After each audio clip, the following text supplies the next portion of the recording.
Hapa ni Mbagala, kama unavyoiona Mbagala barabara imefungwa. Hiyo ndio Mbagala hii.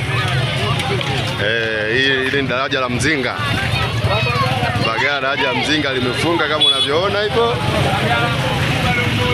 Gari haziendi.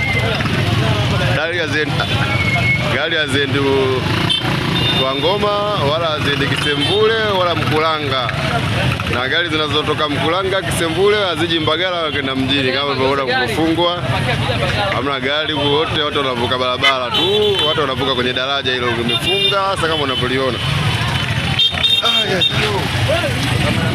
Ndio baba.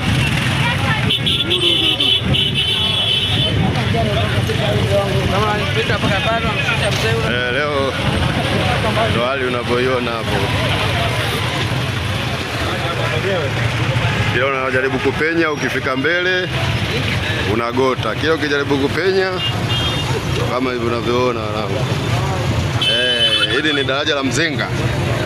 Mzinga daraja limekwama, gari haziendi mbele wala hazirudi nyuma. Kama unavyoona hapa ni daraja. Ngoja nikuonyeshe. Nikuonyeshe kibao cha daraja. Hichi ndo kibao. Hapa ni Mzinga Bridge. Kwa hiyo Mzinga Bridge imefunga hapo. Hata kwenda kwa mguu kazi, kwenda kwa pikipiki kazi, kwenda kwa gari kazi. Na kama unavyoona hii ni Mzinga Bridge. Watu kumefunga, hamna kwenda kokote. Sasa ubaya zaidi hata kuvuka mtalo ni ngumu kwa sababu kuna maji.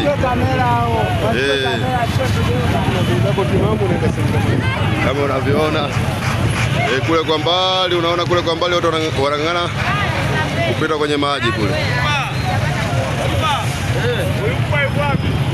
Hili ni daraja limebana kama hivyo unavyoona, watu wanang'ang'ana kupita. Sasa ni hatari. Ni hatari sana. Halipitiki. Hata ukisema utafute mbinu za kupita kwenye maji ni ngumu. Majira ya jioni haya. Hii ni saa 10. Watu kumefunga, tunashindwa hata kupishana wakuja na kwenda.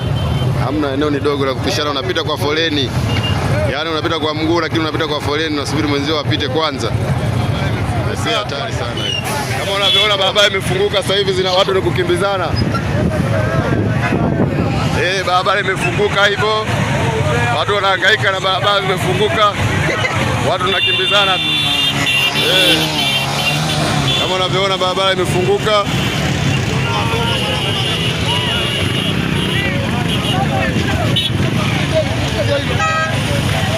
Haya wewe.